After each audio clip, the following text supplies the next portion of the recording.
معصوم تھی تو مانگنا ہی حق کی دلیل ہے، پتہ نہیں خطا کا امکان تھا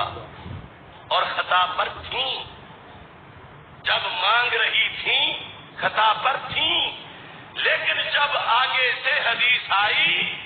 تو ان کی یہ شان ہے کہ جن کے جگر کا ٹکڑا ہے ان کی حدیث سن کے سر تسلیم خم کر لیا۔ نحمده ونصلي ونسلم على رسوله الكريم فاعوذ بالله من الشيطان الرجيم بسم الله الرحمن الرحيم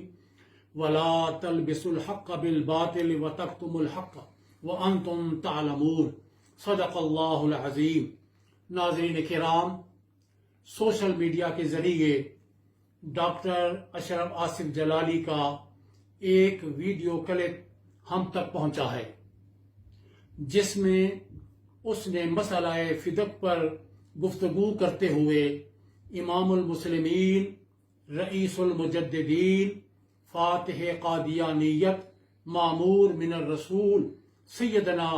پیر مہر علی شاہ قدس سرہ العزیز کی تصنیف لطیف تصفیہ ما بین سنی و شیعہ کا ایک اقتباس پڑھنے کے بعد اپنی طرف سے کچھ جملوں کا اضافہ کر کے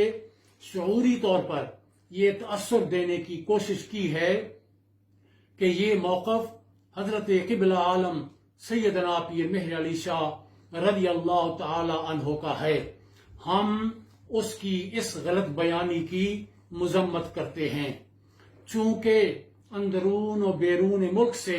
احباب اس حوالے سے استفسار کر رہے ہیں، لہذا درگاہ عالیہ گولڑ شریف سے اس کی وضاحت ضروری سمجھی گئی ہے کہ موصوف کے یہ جملے ہرگز حضور قبلہ عالم کی نہ تحریر ہیں، نہ موقف، نہ عقیدہ۔ یہ جلالی صاحب کا اپنا ذاتی موقف اور بیان ہے جو موجب ایذاء اہل ایمان ہے۔ مسئلہ فدق پر حضرت قبلہ عالم کا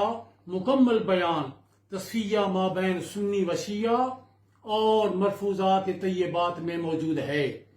آیہ تطہیر کی تفسیر میں آپ ارشاد فرماتے ہیں کہ اہل قصا یعنی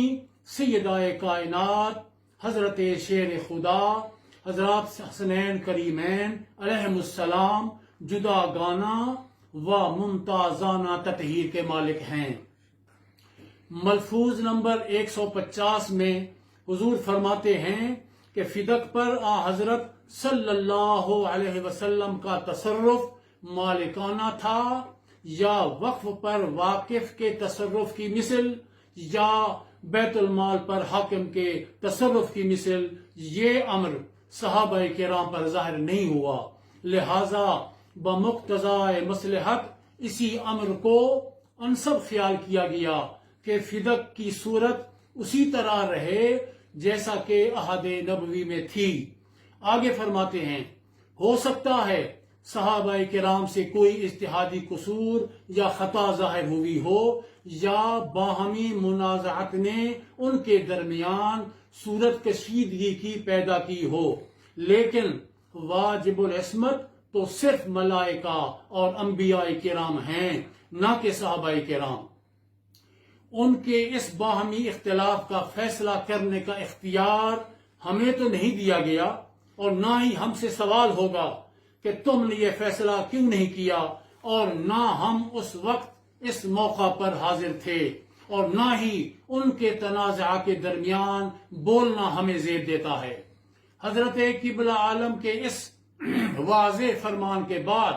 ہم یہ سمجھتے ہیں کہ ڈاکٹر جلالی کا حضرت سیدہ کائنات کے بارے پوری شدت کے ساتھ یہ کہنا کہ وہ غلطی پر تھی، الیاذ باللہ، زور اور پھر زور دے کر اسے دہرانا ایذاء رسول و آل رسول اور ایذاء اہل ایمان کا سبب ہے، اور یہ سوچ ناسبیت اور خارجیت کی پیداوار ہے جو اولیاء کرام کی تعلیمات کے سراسر منافی ہے، جس پر اعلانیہ توبہ واجب ہے۔ ہم بارگاہ رب العزت سے حضرت قبلہ عالم کی نسبت کا صدقہ سیدۃ نساء العالمین بدعت رسول کریم صلی اللہ علیہ وسلم کی غلامی اور ادب و احترام کا سوال کرتے ہیں، اور جلالی صاحب کا معاملہ سپرد رب ذوالجلال کرتے ہیں۔ وآخر دعوانا ان الحمد للہ رب العالمین۔